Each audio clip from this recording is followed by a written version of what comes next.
Hello, everybody, and welcome to today's fun-filled adventure of another lecture.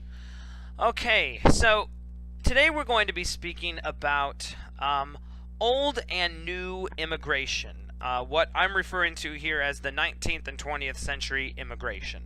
And that's not really novel because that's what every historian refers to it as. The reason why I'm looking at some 19th century history with you today is because I think it's important to provide some context in order to understand the wave of immigration that came in the latter part of the 19th and early 20th century. These terms, old and new, are in quotation marks because it's not very accurate to refer to the immigrants as old and new immigrants. Now, the reason why we do this as historians is because the immigrants who arrived in the United States in the late 19th and early 20th century, they came from new geographic regions for the most part. They came from Southern and Eastern Europe, and so they were new in that sense. They were geographically different from what had come before. Okay, but we must also recognize that many of the immigrants who, were said to have come under the old immigration, such as the Irish and even the English and the Germans, they continued to come in the late 19th and early 20th century. But the focus has always been on these newer immigrants, such as Italians and Jews and Slavs and others, who were not in many respects considered white by mainstream America, and we're going to be talking more about whiteness in the United States here today. But just understand that these terms old and new, the only reason why I'm employing them is to help us understand different time periods. Old immigration refers to early 19th century immigrants, largely German and Irish, and even the earliest Irish were not Catholic. They were what we now call Scotch Irish. They were Protestants. By contrast, you have this newer group of individuals who came from places in Southern and Eastern Europe, who were of different religious backgrounds than many Americans, or at least mainstream white Americans. They were darker skinned oftentimes. And so because they came from this different region, they're known as new immigrants. So with that out of the way, I'm going to go ahead and dive into this, and hopefully you will enjoy this. So let's move on. All right, it says 19th and early 20th century immigration in broad strokes. All right, so just to give you sort of some context, some basic information here, it says between 1880 and 1910, and I would actually extend this to about 1920, but that's fine. So between 1880 and 1910, 1920, almost 15 million immigrants entered the United States, a number which dwarfed immigration figures for previous periods. And again, this is another reason why perhaps this is referred to as new immigration, because there is such a mass number of immigrants coming from Southern and Eastern Europe, and I will want to make mention Asia as well. In fact, there was a good number of immigrants, specifically Chinese, who began coming in the 1850s and onward, and then around this same time, 1880, 1890, 1900 or so, lots of Japanese begin to make their way into the United States as well. Okay. It says, unlike earlier 19th century immigration, which consisted primarily of immigrants from Northern Europe, okay, and it's important to understand that because Northern Europeans tended to be more like white Anglo-Saxon Americans in their language, in their religious institutions, in their pigmentation and skin color. Northern Europeans tended to be more like mainstream, what we would call WASP Americans. WASP means white Anglo-Saxon Protestant. Okay, it says the bulk of the new arrivals, however, hailed mainly from Southern and Eastern Europe. These included more than 2.5 million Italians and approximately 2 million Jews from Russia. You also had Eastern Europeans such as Poles, Hungarians, Austrians, Greeks, among others. If we go to my handy-dandy notebook, America, A Narrative History, Mr. Tyndall writes the following. He says, between 1860 and 1920, about 1 in 7 Americans was foreign-born. immigrants were even more numerous in cities. And we're going to be talking about why immigrants hailed predominantly into cities, New York being a very significant one of them. But he says immigrants were even more numerous there. By 1900, nearly 30% of the residents of major cities were foreign born. That is, they were not born in the United States. And for some of these immigrants, there's going to be what we call the stigma of the forever minority. Okay? And this is especially true for those who come from Asia. Asian Americans had for many, many years, and one could argue even to this day, have this concept of the forever minority. That, well, you know, where are you from? People might be asked, and of course they come from, LA. I have a friend whose wife is Vietnamese American. She was born in LA, speaks perfect English, but because she has Vietnamese ancestry, people will ask her, where are you from? And that is that notion of a forever minority, that somehow they don't fit in. And that, I believe, is a problem for us today. But before I dive down into a rabbit hole, let's just understand that these foreign-born individuals did bring about some major concern for people, and we'll talk about that later. But before I get into this 19th and 20th century, late 19th and 20th century immigration, I think it's important to provide some context for us to understand. So let's move back a little bit and take a look at what we might regard as this old immigration. So, old immigration. It says the 19th century, and here we're speaking more about the latter 19th century. I'm sorry, not the latter, the early 19th century, forgive me. It says the 19th century was a time of massive population growth for the United States. In 1800, slightly over 5 million people called America home. By 1900, that number skyrocketed to 75 million. And not all of this has to do with, internal population growth. Let's recognize that between 1800 and 1808, there is a transatlantic slave trade that is occurring in the United States. Slaves are being brought in from West Africa, from various places, including the Gold Coast, aboard slave ships. And so between 1800 and 1808, the population will increase through forced immigration. We must recognize that indeed slaves were immigrants to the United States. They just were forced to be immigrants. But in 1808, the transatlantic slave trade is abolished in the United States. The trade itself continues on into the 1850s, 1860s, but in the U.S. it's severed in 1808. So of course you have that type of population increase, but you've also got immigration, voluntary immigration. It says by 1900 that number skyrocketed to 75 million. A large portion of this growth can be attributed to European immigrants.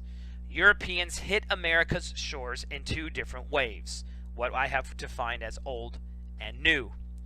It says here that old immigrants were those who migrated to the United States between the 1820s and 1870s. These immigrants were typically English-speaking. They were typically literate. They tended to be Protestant, okay, except for Jewish and for the occasional Irish Catholic, and they could blend in fairly easily into American society. Okay, again, they looked more along that WASP, white Anglo-Saxon Protestant line.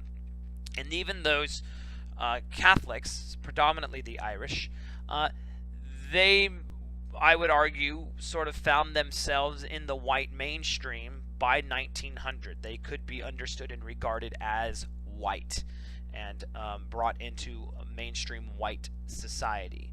This may be an idea that you're not familiar with or you just haven't thought much about. Perhaps you've always regarded the Irish are white because their skin is white.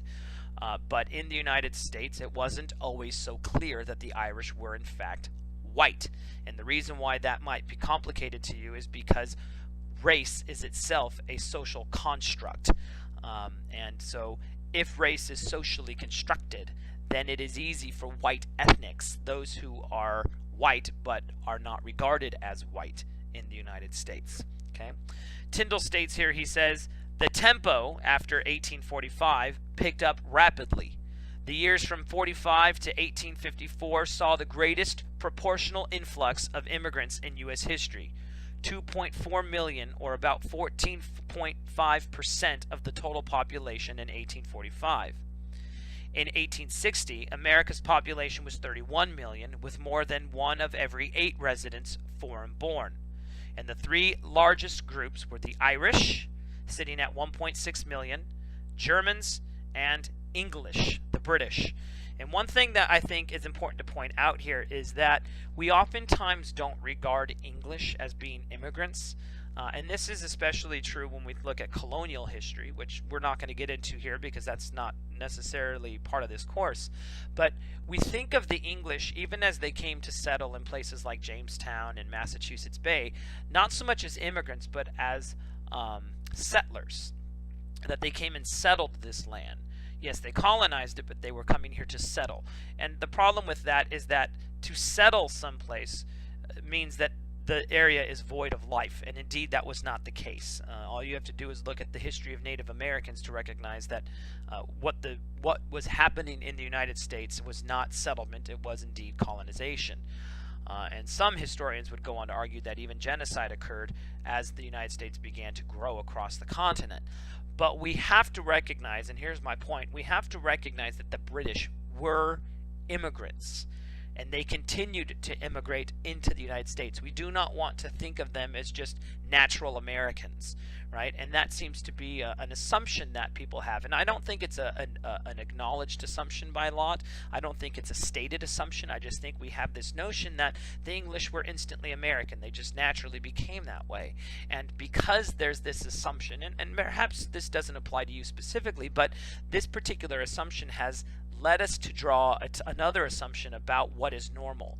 And what is normal in the United States is whiteness and Anglo-Saxon Protestantism, this notion of a WASP society, white Anglo-Saxon Protestant. So, but the earliest old immigrants were largely of that WASP mentality. The Irish at 1.6 million, the Germans at 1.2 million, and the British at 588,000. Okay, let's move on. Okay, it says, for old Irish immigrants, for example, America was the land of opportunity. Now, obviously, I don't have a chance to go through every experience that every immigrant group had here, but I'll try and give you a flair for various groups. So the Irish, for example, they saw the United States as a land of opportunity. It says, especially in rural communities, Irish immigrants were generally welcomed and easily found work.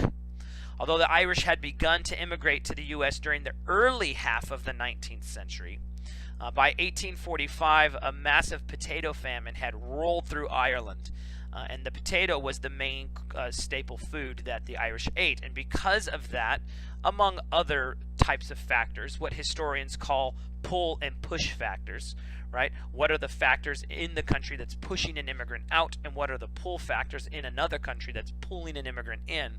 Well, one of the push factors would have been the fact that there simply wasn't enough food to feed the people in Ireland, and so they emigrated to the United States in large numbers beginning in the 1840s. Now, again, there were some Irish in the United States prior to that time, but they were small in number, and they tended to be Protestant in their faith, and that was one of the reasons why they left Ireland. Ireland, largely at that time a Catholic nation, those Protestants left. Okay, so potato famine in 1845 that killed some 1 million people. It created a mass exodus of Irish out of Ireland and into the U.S. and Canada. It says by 1850, the Irish made up about 43% of the foreign-born population in the United States, and that's fairly significant. That means the Irish accounted for almost half of the total foreign-born population in the United States in the 1850s. Okay, and it says, and while they were at times enterprising and politically active, prejudice was strong against them. And one of the things that's interesting here is that, well, there's two things. One thing, let me mention. The Irish in the United States did become politically active, largely in the Democratic Party. They became Jacksonians, and Jacksonianism, under the party of Andrew Jackson, was deeply racist. And one of the things that the Irish are going to do to try to bring themselves into whiteness and try to claim whiteness for themselves was to, in fact, adopt America's racial policy of ostracizing African Americans. One of the things that historians have studied and made an agreement about, for the most part, is that the Irish were not very racialized in the when they were in Ireland. Although this should not be concluded to mean that they had no notion of racism, but they didn't arrive in the United States with this notion that African Americans or others were inferior. But what we can find and what we can prove extensively is that eventually the Irish do begin to racialize against blacks. Now the question is, why would they do that? And the reason why they do that is because WASP, mainstream American society, ostracized African Americans. If you wanted to yourself not be ostracized, then you sort of scapegoat somebody else. And for the Irish, being part of that democratic Jacksonian tradition, they sort of used the blacks as a scapegoat for them to claim whiteness. Now, that didn't necessarily alleviate prejudice against them. Indeed, there was prejudice against the Irish, in large measure because of their faith, because they were Catholic. Tyndall states here that Irish immigrants confronted demeaning stereotypes and intense anti-Catholic prejudices. Protestants remained fearful of a papist plot, or a plot by the Pope to overthrow the United States, and their belief was that the Pope would turn America into a Catholic nation. Ethnic prejudice was also widespread. Many employers posted "No Irish Need Apply." Okay, the "No Irish Need Apply" signs, because frankly there was this contention against the Irish, that they were not white, that they were not like American society. Now eventually that changes, okay, but I just think it's important to recognize these interesting dichotomies that existed. On one side, the Irish are white, and indeed, I think, as we'll talk about a little bit later, they are permitted to vote. And this is important because in the United States at this time, the only people who are allowed to vote are, quote, free white people, end quote. The Naturalization Law of 1790 said only free white people can vote. And so from a legal perspective, the Irish were white. But as we're going to see on this next picture, this next image, they weren't always regarded as socially and culturally white. And I think this is important to understand, that you could be white in one context, but not white in another context. Okay? All right, let's look at this image. All right, the image that you're looking at came out of Harper's Weekly, and let me get to my page here. In a book that I'm going to read out of. The book itself is called Almost All Aliens, Immigration, Race, and Colonialism in American History and Identity, written by Paul Spickard. And here's what he has to say about this particular cartoon. This was drafted or created by Thomas Nast, and Thomas Nast does something important. He is equating the Irish, who are delimited as white on the right of this image, and African Americans, who would have been in this portion slaves on the left. Black and white are equal. Now, you could read this a number of different ways. I think the most obvious thing that you can read from this, given the characterization of both individuals, right? You've got very racialized characterizations, both for the blacks, or these African Americans rather, and these Irish, right? If you look at the facial features of the Irish, right, they are very ape-like, which tells you something about the way in which WASP, mainstream American society, understood the Irish. Now, they did, at least in Thomas Nast's point of view, view the Irish as white, okay, that they were not something else.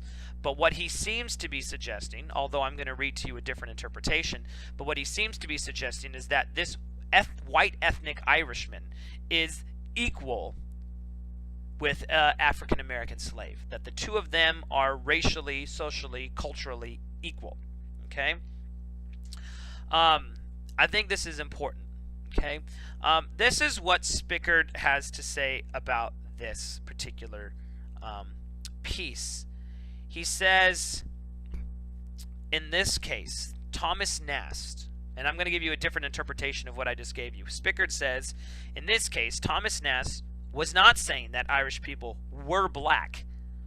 Rather, he was saying that Irish American support for the Democratic Party in the North balanced out the votes of newly freed African Americans in the South, and he was implying that he didn't think much of either group. Nast did draw the Irish figure with ape-like features, and neither it nor the portrait of the black man opposite is a sympathetic portrait. But this is one of only a very few such portrayals in America of Irish as physically distinguishable from other whites. Now, different historians, notably Roediger, will argue with this particular perception, as do I. I think here what Nast is attempting to do is to equate the two together. Okay, but that's neither here nor there, because ultimately what the point is that we get a very racialized perception of both groups of people. Okay, and it does raise up some interesting questions about the whiteness of the Irish. Okay, now because this is not a early 19th century history course, I don't want to spend any more time looking at that. So what I'd like for you to actually do is to click on the name Spickard 125 up here and take a look at the material attendant with that link.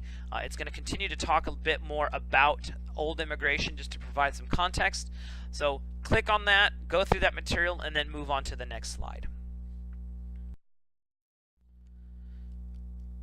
Okay, now that you have a broad understanding of the old immigration based upon that APUSH review, let's now dive into the new immigration. It says new immigrants were typically poorer and less educated than earlier immigrants. Another reason why many WASP mainstream white Americans feared the new immigrant, because they believed that they were going to degrade American society, that they were going to become what we call a public charge, that they would become economically depressing to the United States, that they would lower the quality of life in the United States. Their various ethnic and racial backgrounds and religious backgrounds would destroy the alleged Christian values of the United States. And so new immigrants tended to be more feared, and there was a growth in what we call nativism. A desire by many, again WASPs, to hold on to what they regarded as a Native American America for Native Americans. And when they say Native Americans, they're not referring to Indians. They mean people like themselves. Okay? It says, moreover, these immigrants were very different than the typical American because they were overwhelmingly Catholic or Greek Orthodox as opposed to evangelical Protestants. They could have been Jewish. In fact, many of them were. And they were largely, or could have been, largely unfamiliar with democratic governments based upon the countries that they had come from. And thus, there is a great fear over the threat of anarchy and socialism and communism, because the nations where these individuals are coming from tended to be more in line with those types of political thinkings. Now, Tyndall makes the following statements. He says, after the Civil War, the tide of immigration rose from just under 3 million in the 1870s to more than 5 million 10 years later. Then it fell to a little over 3.5 million in the Depression decade of the 1890s and rose to its high water mark of nearly 9 million in the first decade of the 20th century. The numbers declined to 6 million from 1910 to 1920 and to 4 million in the 1920s, after which official restrictions nearly cut the flow of immigrants. Indeed, in 1924, the United States is going to establish a quota system which basically will bar various groups from coming into the United States. Now, it won't be the first time that the United States has barred certain groups of people from coming in. In 1882, for instance, and we'll talk about this again, but in 1882, the United States barred the Chinese from coming in through what we called the Chinese Exclusion Act. The same thing will happen to the Japanese in 1924. Okay, so, but just be aware, lots of numbers of different groups of people are coming in. It says these cultural differences prevented the new wave of immigrants from fully assimilating into American culture. Now, one thing that is important here is when we talk about this term assimilation or acculturation, the thought here is that immigrants will melt or blend into mainstream American society. They will abandon their native tongues. They will abandon their native dress. They will begin to emulate and act like good white Americans. And it's important to understand that that's exactly what many people are talking about. They are talking about immigrants assimilating into a type of culture that was delimited as WASP, white Anglo-Saxon Protestant, right? And you know, the reality of this is that oftentimes white Anglo-Saxons, right, Americans themselves, U.S. citizens rather, they will acculturate towards the immigrant population. Okay, it was never a one-way assimilation process, but assimilation never worked in the way that some would have liked it to, right? Immigrant populations didn't abandon their ethnic identity in order to melt into some pot. The whole melting pot theory is a bunk theory, and it never happened. The United States was never a melting pot. If we want to use these types of metaphors, I think the best thing you could say that we were would have been something like a stew or a salad, right? Where you are one thing, America, but you are made up of multiple component parts that can be seen and identified, okay? But there is this belief, this attempt, this notion that immigrants should assimilate. But the hard part of it is that oftentimes white mainstream America wouldn't allow immigrants to assimilate. For instance, Asian Americans, Chinese, Japanese, Koreans, what have you, right? They are barred from citizenship. And because they are barred from citizenship, they are going to be the perpetual foreigner. By American law, Asian Americans, those coming from Asia, simply cannot assimilate in a full holistic way because the law won't allow them.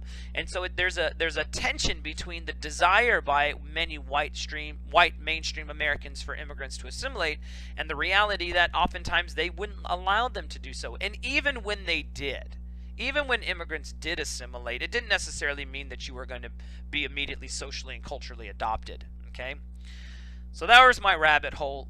Let's get back. It says, instead, new immigrants often congregated in close-knit communities that consisted only of members of their ethnicity. And here's where you get these like little Tokyos and little Italys and Chinatowns and little Greekvilles, right? These areas in which pockets of communities are going to continue their ethnic identity, right? Because the world they're coming into is a scary place, right? And so they want to be around that which is familiar, that which can bring about ethnic and kinship ties, which can bring about community aid, because oftentimes these new immigrants weren't going to get the type of aid that they needed. Okay, I digressed a bit on this. Let's move forward.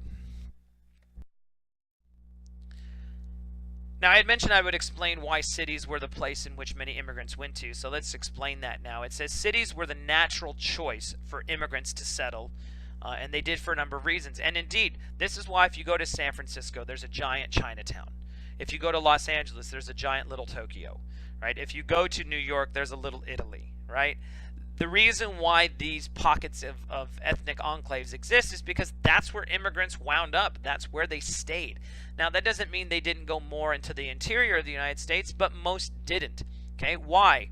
Because America's major cities were located on the coastline, okay, where most Europeans initially arrived, whether that was on the East Coast, as I've got mentioned here, or even on the West Coast, okay? And once you got to your location, you would be processed, and we'll be talking about these, but there was two important processing plants. One is called Ellis Island. You've probably heard of it before, located in New Jersey. And the other is Angel Island, which is now a destination place where you can go and tour it, and that was located in San Francisco. But cities is where they arrived, and by the time that immigrants got to where they were going, they typically didn't have a whole lot of money. So they just simply planted themselves where they were. Okay, so that takes us to our next point. Few immigrants had any money with which to travel west and or east in order to own more land, right? So they just took whatever small resources they had and tried to make do. Cities also offered immigrants a space to develop the cultural society they were used to, and this is where you get these ethnic neighborhoods that we've been mentioning. It says, as one historian put it, ethnic neighborhoods in American cities preserved familiar folkways and shielded newcomers from the shocks of what was oftentimes a strange land. And let's just be real, many immigrants came to the United States looking for opportunity. They had been told about various opportunities. At this point in the United States, there is an industrial revolution going on. There's a lot of desire for cheap labor, and immigrants are coming over to fulfill the needs of this labor. And that's also going to create a lot of animosity between white Anglo-Saxon Protestant Americans and immigrants, because these mainstream Native Americans, again, native to the United States, not Indians, they look at immigrants as taking jobs away from Americans, right? And they're doing it for cheaper. Not to mention they're Catholic, or they're Jewish, or they're going to bring anarchy or socialism, right? They viewed them as dangerous and bringing about crime, okay? But that didn't necessarily stop the tide of immigration. It says by 1890, 4 out of 5 New Yorkers were foreign-born, and many of them lived right around an area that became known as the 5 Points in New York, which I think was made quite popular with the film Gangs of New York. Indeed, there was a lot of violence, in that area, the 5 Points in New York, but that wasn't novel to New York. Violence and immigrant enclaves existed in a lot of different types of cities, not just New York. Chicago, Los Angeles, San Francisco, Seattle. Okay, but that's why they ended up in cities. And again, there's other reasons too, but I think that this will suffice. Let's move on. Okay, so to give you an idea, we've talked a bit about the Irish. Let's now talk briefly about some of these Jews who came. Now, the Jews are interesting because there is the Jewish religion, and then there's cultural Jewishness. And this idea of who is white and who is not white is complicated by Jews, because oftentimes one could be religiously Jewish but perhaps not culturally Jewish. Perhaps you were a convert to the faith. Or one could be the opposite. They could be culturally Jewish but not Jewish in their religion. And so, the notion of who is white and who is not white in the United States is a unique thing for the Jews. It says one group who came to America in large numbers in the late 19th century were Jews. Between 1870 and 1910, Jewish migration to America shifted from Central Europe to Eastern Europe. So you're going to get more of those Russian Jews. It says over 2.5 million Eastern European Jews were forced out of their homelands by government persecution and economic hardship. So those would be some of those push factors. It says, like other new immigrants, this new wave of Jews found homes in large cities and settled in Jewish areas of town where they spoke Yiddish and operated Jewish businesses. Now, there's a ton of history on the Jews in the United States, but there's one individual who's written a book about Jewish consumer patterns. And basically the argument is that the Jews were able to acculturate into American society faster than other groups of individuals, in part because they didn't necessarily hold on to their traditions as deeply as, say, the Italians did. And this is particularly true with their religious beliefs. Indeed, there's arguments in which the Jewish faith sort of transformed itself to a degree once it got to the United States. But one of the arguments that he makes is that their consumering patterns, so the things that they purchased, right? When they got here, they quickly bought American-style clothing. They quickly purchased a home with a parlor in it, because this was part of middle-class society. And so the idea is that they began to blend in a way much more quickly. They learned English much more quickly, which allowed them to acculturate more rapidly. Now, that again didn't necessarily alleviate the stigma of Jewish anti-Semitism, and indeed by the 1930s and 1940s, during World War II, as we will see later, persecution against the Jews is pretty strong in the United States. But there's a lot of unique discussion about the Jews. But they did come in significant numbers, much as the Irish had earlier. Okay, let's move forward. All right, it says most European immigrants, including Jews, Italians, Poles, Slavs, what have you, they came by way of New York, and they were processed through Ellis Island. Now, you've probably heard of Ellis Island, and one of the things I want to make very clear here is that the experiences of immigrants going through Ellis Island is just one part of a much larger story of immigration. The Ellis Island narrative should not be understood as this is how immigrants experienced life. Asian Americans, for example, didn't go through Ellis Island unless somehow they came through the Atlantic, but most wouldn't have done that. And so the experiences of Poles and Italians going through Ellis Island is not going to help us to better understand the experiences of Japanese Americans. So let's just understand that before we get into Ellis Island. But any discussion of immigration has to bring in Ellis Island, right? Ellis Island is a processing plant that was constructed around the latter part of the 19th century. And it says here at the bottom that by 1907, Ellis Island was receiving about 5,000 immigrants a day.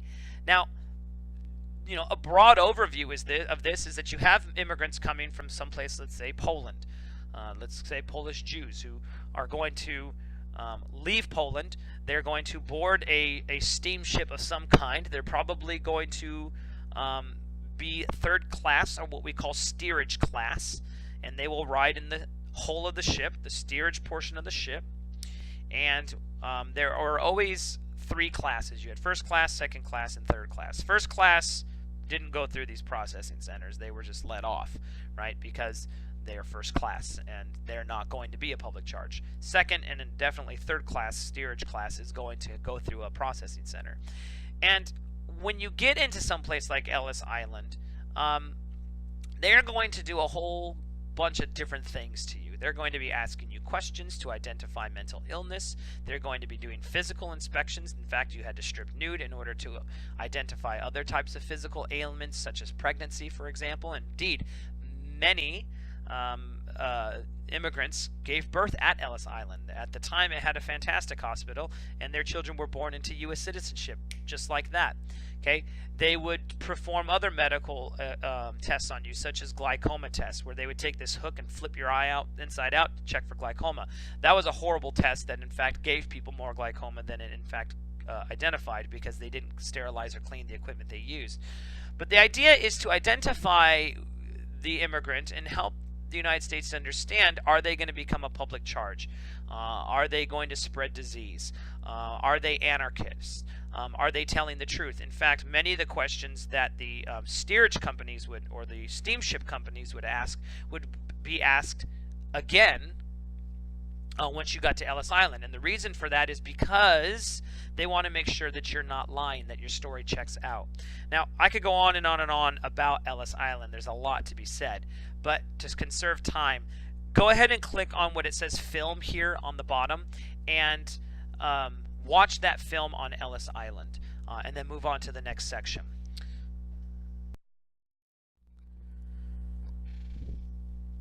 Okay, so by 1907, immigration at Ellis Island reached its peak at over 1 million immigrants coming per year. It says that same year, Congress authorized the Dillingham Commission to investigate the origins and consequences of contemporary immigration. You see, by this point, so many immigrants have begun to arrive that there becomes a general fear that they are going to overwhelm American society, and there's a great nativistic backlash. And thus, the Dillingham Commission is issued in order to figure out what's going on, who's coming, what are the consequences.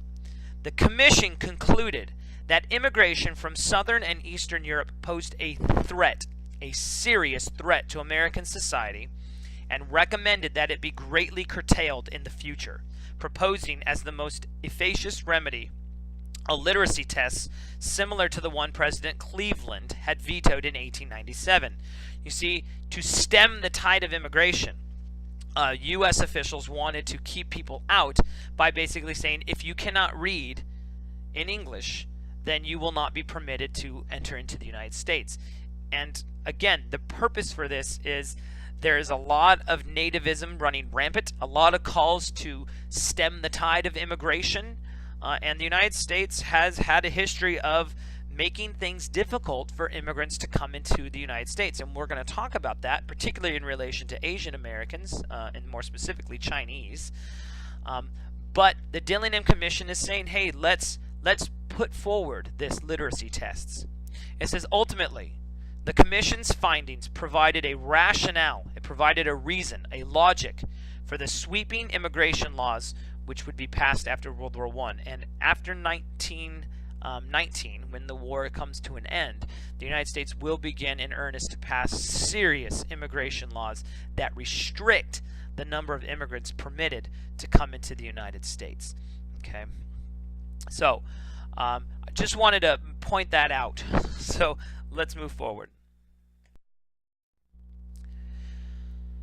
So the nativist response, the Dillingham Commission, one of those responses, it says the quote-unquote new immigrants is ethnic, cultural, and religious differences from both earlier immigrants and the native-born population led, and that should say white native-born population, led to widespread assertions that they being the immigrants, were unfit for either labor or American citizenship.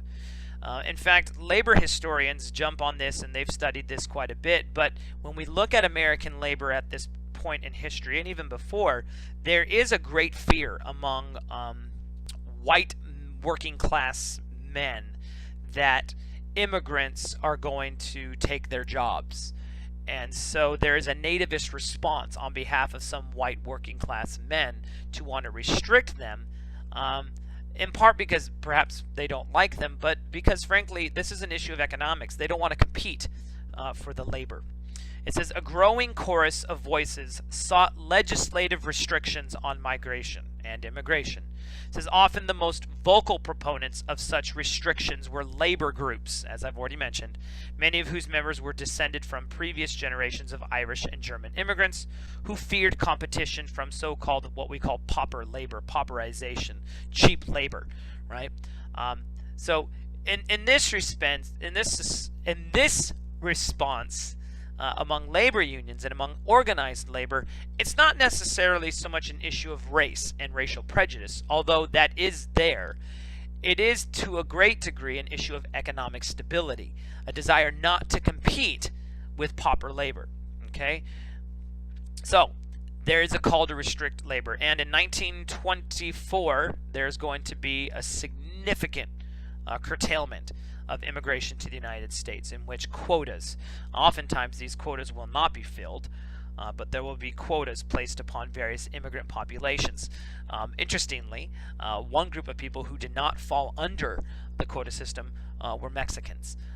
And indeed, during the 1940s, the Mexicans will be brought in earnest in something called the Bracero program. But that's getting a bit beyond where I want to be at this point. So, but just recognize that labor has a lot to do with this nativist response. Moving forward. Okay, it says here that prior to the 1880s, and so I'm going to give you an example now. I'm giving you an anecdote of one way in which the United States began to restrict the access of the United States to immigrants, and that was with the Immigration Act of 1882. But it says here that prior to the 1880s, there were very few restrictions on immigration. Indeed, prior to the late 19th century, immigrants were welcomed. There were laws passed that allowed that, benefited immigrants coming to the United States. But right around the 1880s, 1890s, we begin to see this curtailment. Okay, it says around that time, the federal government faced increasing pressure from the American people to restrict the flow of immigrants, particularly Chinese laborers entering into California. Now, why did the Chinese come? The Chinese came initially in the 1840s, 1850s because of the discovery of gold, and oftentimes they were intending to come here, get some wealth, and then go back to their native land. That didn't always happen. Many stayed on to help complete building the Transcontinental Railroad, which was completed in 1869. And once the Transcontinental Railroad was completed, these Chinese laborers found themselves without a job, and they became pauper labor. And there was a great racial prejudice against Chinese. They were a forever foreigner. They were regarded as inferior. Their ways were inferior. Their ways were strange or awkward for many white WASP Americans, right? And so there's a call to restrict them.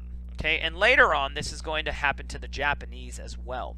It says Americans began to associate many of society's ills related to urbanization, such as overcrowding, the spread of disease, and lack of jobs. They said, look, the reason why we have these problems is because of immigrants. Crime, immigrants. Disease, immigrants.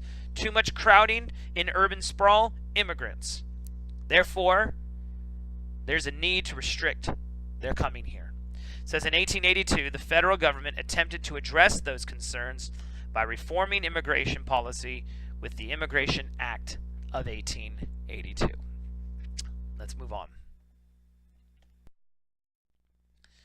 So what exactly did the Immigration Act do? It says the Immigration Act of 1882 provided the basis for future federal immigration policy, okay, as it detailed what types of, quote, undesirable people would be blocked from entering the United States.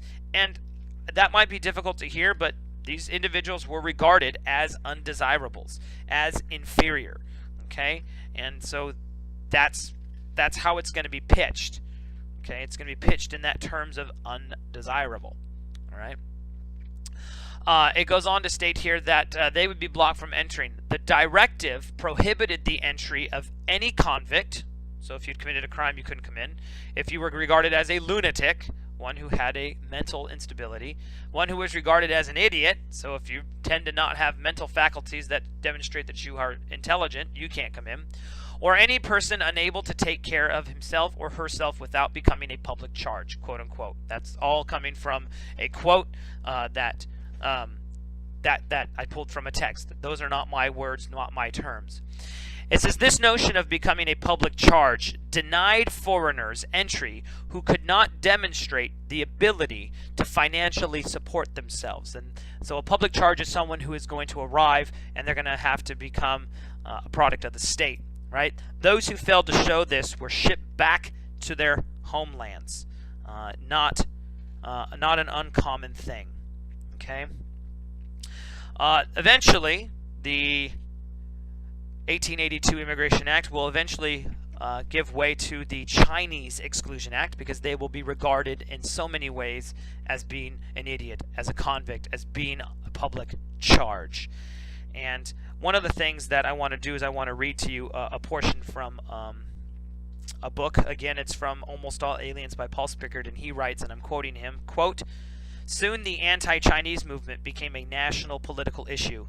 In 1875, Congress passed the Page Law, which barred immigration by women who were being brought into the country for lewd and immoral purposes. The law specifically gave the U.S. consuls in China, Japan, or any quote-unquote Oriental country, but not in any European country, the responsibility of ascertaining whether women were in fact coming as prostitutes." Okay? An essential part of the anti-Chinese campaign was a rhetoric that portrayed Chinese people as deformed subhumans. Okay? Now, one of the things you can do to sort of illustrate this is I've provided some political cartoons for you that I would like for you to take a look at. So click on that link where it says Spickard 164 and take some time to look at through some of these images.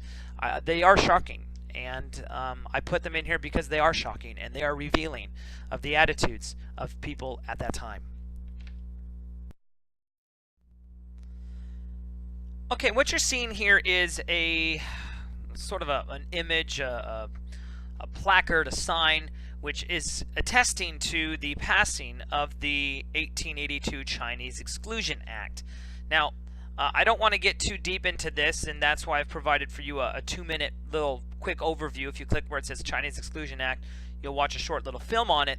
But I do want you to get an idea of just the general euphoria that came with this particular event. It says, "Hip hooray, Chinese excluded. The Democratic Chinese Exclusion Bill has been signed by our Democratic president. Hip hurrah, the white man is on top. Let every Democrat and all other good citizens turn out and ratify this democratic measure." Note, it's constantly saying democratic. Horton House Plaza this Wednesday evening at 8 o'clock tonight. No more Chinese by order of Democratic County Central Committee. Okay, the Chinese, like many other immigrants, were excluded and simply were not liked. There was a great deal of racial animosity. Now, once the 1882 Exclusion Act goes into place, it bars Chinese from coming into the nation, and many WASP Americans were of the opinion that this had solved the problem. Once Japanese begin to come in earnest, they will once again rise up to restrict them as well. All right, watch that video and let's move on. So, to sort of wrap all this up, it says the peak year for admission of new immigrants was 1907, when approximately 1.3 million people entered the country legally. Within a decade, the outbreak of World War I caused a decline in immigration, not surprising. In 1917, Congress enacted legislation requiring immigrants over 16 years of age to pass that literacy test, which the Dillingham Commission had suggested. And in the early 1920s, immigration quotas were established. The Immigration Act of 1924 created a quota system that restricted entry to 2% of the total number of people of each nationality in America as of the 1890 census. In other words, the total number of people coming into the United States in 1890, 2% of that total number would be allowed under the new quota system. Now, it's interesting that 1890 is used as a benchmark year. And the reason why 1890 is used is because that's when the tide of quote-unquote new immigrants began to come in. If they had chose 1900 or 1910 or even 1920 as a benchmark, then the total number of immigrants of a particular group from Southern and Eastern Europe would have been greater, and thus 2% would have been greater. So, for example, 2% of Italians coming in 1920 would have been much greater than 2% of Italians coming in 1890. So the number itself is interesting that we put the benchmark at 1890. Okay, and as we will see from time and time again as we go through this course, right, and as we talk about these issues, the restrictive quotas are going to be a problem, and this is going to be especially true for Jewish refugees prior to and during World War II. Okay, so that essentially covers what I want to look at. I would encourage you to click on this link that says whiteness section, and there is a fantastic historian who is going to be addressing and answering some questions about whiteness and various immigrant groups. Please watch that. I think it's important. But with that, I think I have very little else to say here for this particular lecture. So go in peace, be warm and filled, may the force be with you, and live long and prosper. Have a great week.